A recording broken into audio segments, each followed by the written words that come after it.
Thank you for joining us today for the launch of the International Energy Agency's flagship World Energy Outlook 2025, the most authoritative source of global energy analysis and projections. Dr. Birol will make some opening remarks, and then Laura and Tim will present the key findings of the report. In my view, perhaps one of the most important takeaways, and it's a commonality in all the scenarios we have, is that the global energy security faces today unprecedented range of security threats. This is for multiple fuels, multiple technologies, and simultaneously.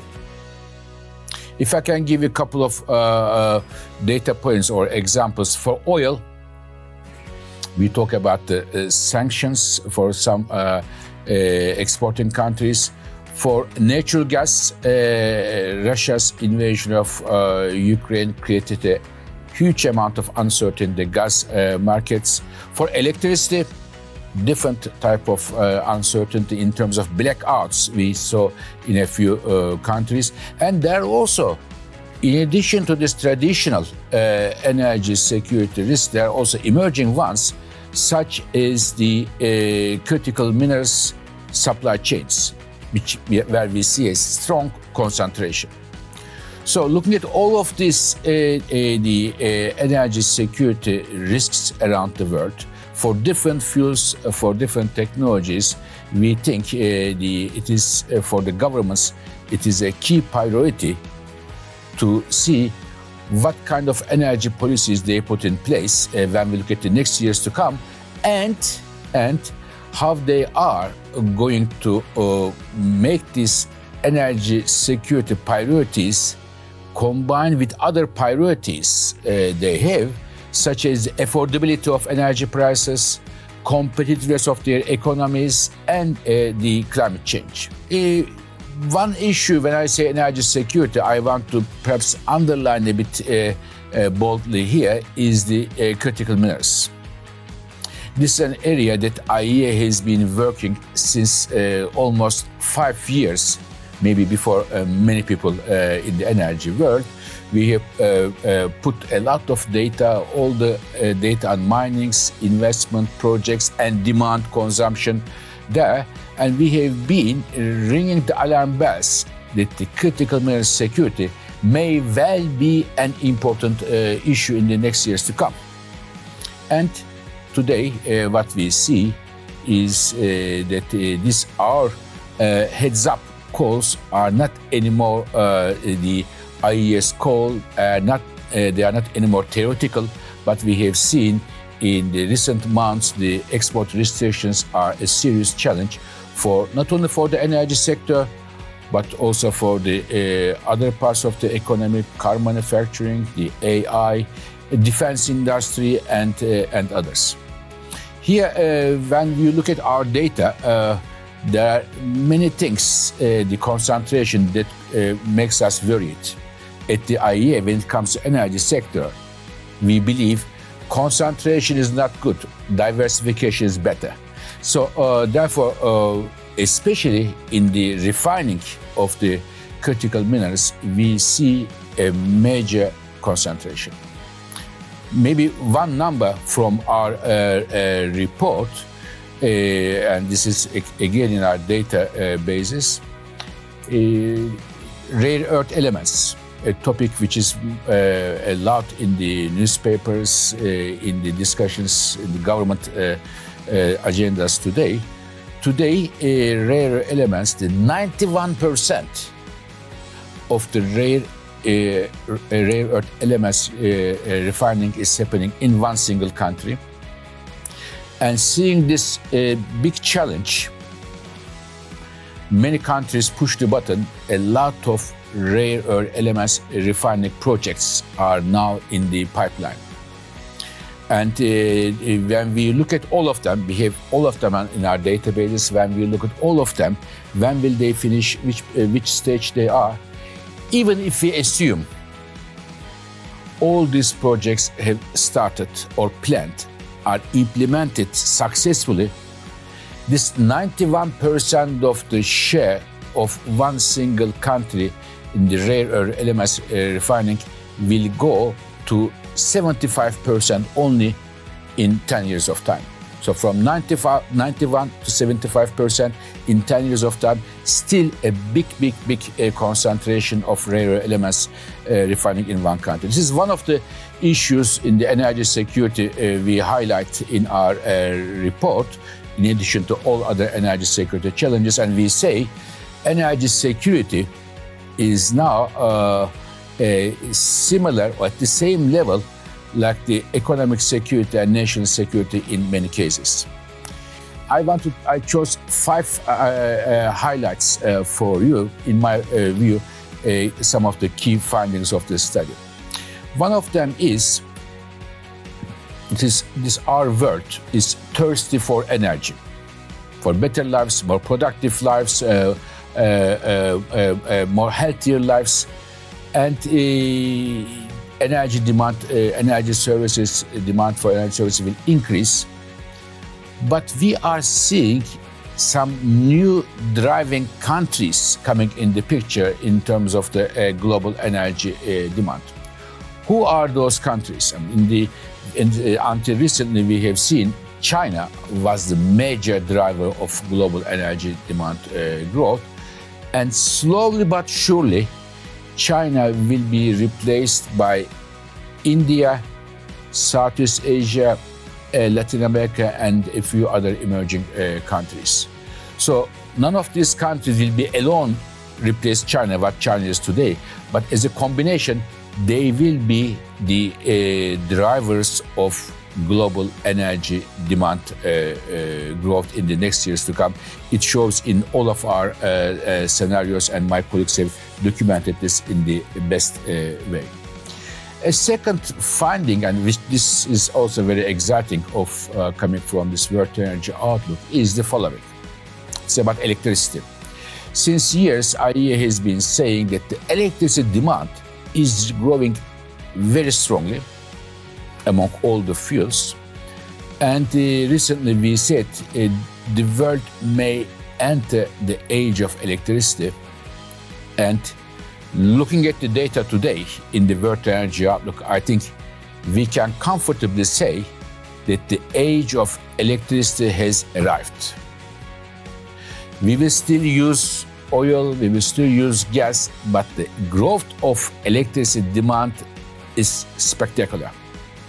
So I think my colleague Lara Cosi will take you through some of the key drivers there and the consequences. We think in addition to the usual drivers of global electricity demand growth, we have the artificial intelligence, we have the air conditioners and electric cars driving further the global electricity demand growth.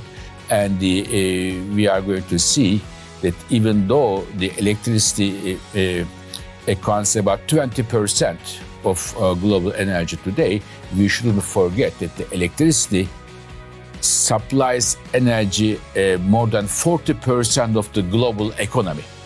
So it is a very important and essential fuel, essential technology. Now, of course, demand will grow, but which technologies we are going to use to generate electricity?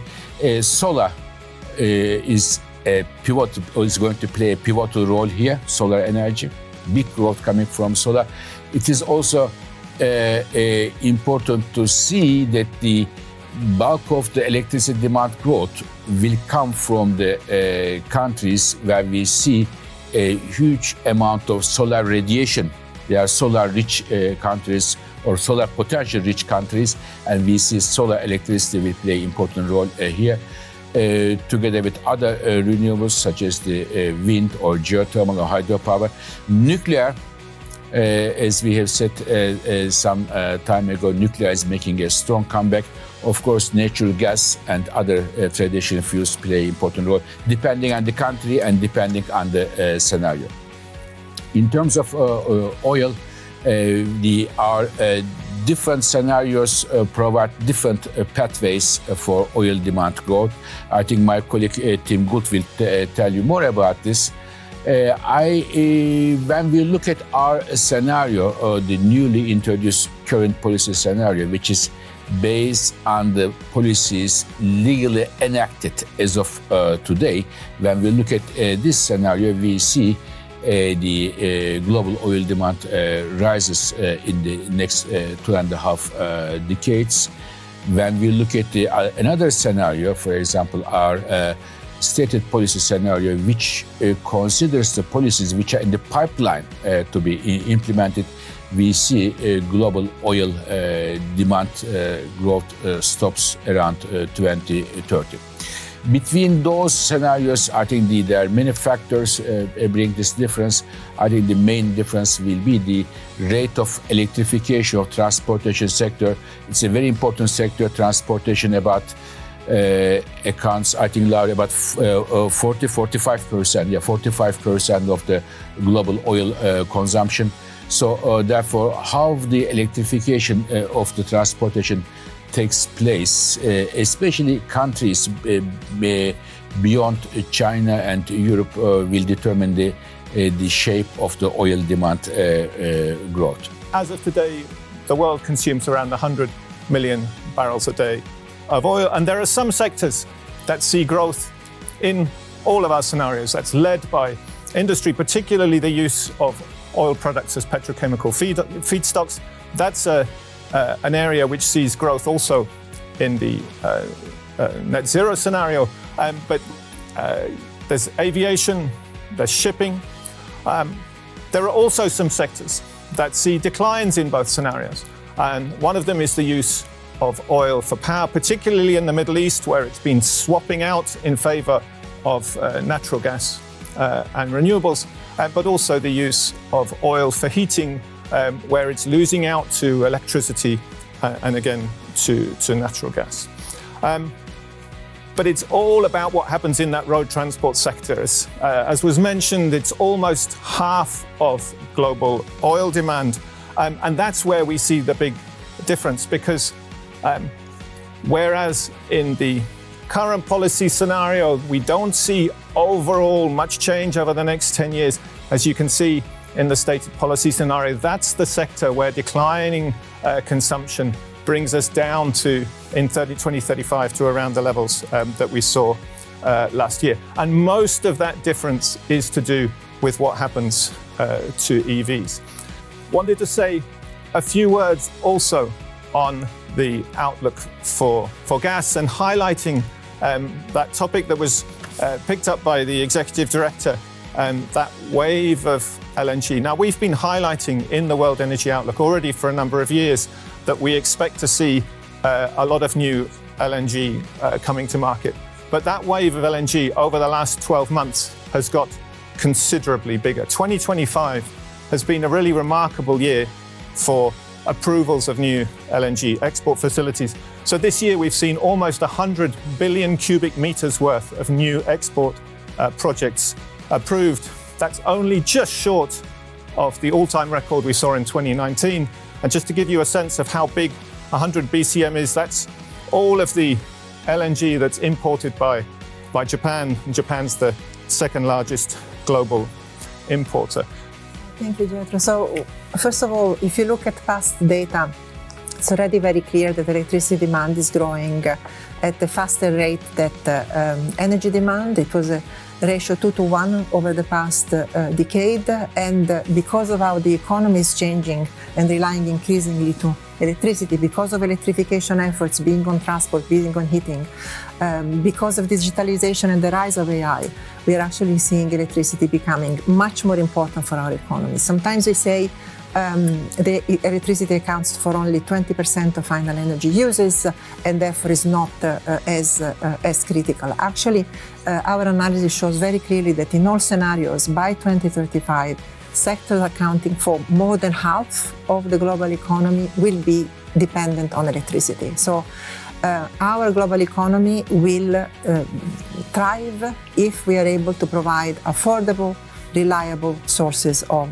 electricity. And I close just with this point. Across all of our scenario, the inputs to the electricity sector account for the largest part of growth in energy demand. So it's the electricity sector, and now we are going to be fueling it, that will determine at least 2/3 of energy demand growth over the next decade.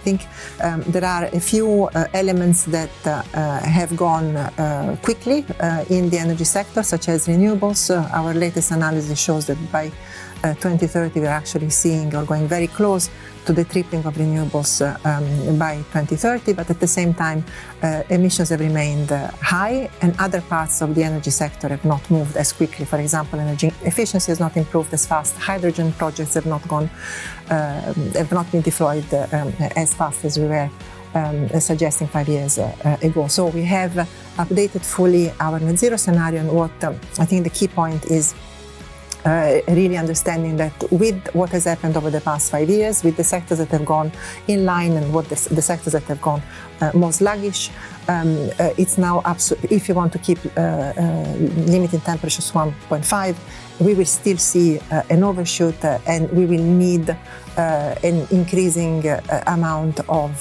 carbon removal from the atmosphere. So some parts of the energy sector going quite strongly, but emissions remaining stubbornly high, requiring removal afterwards.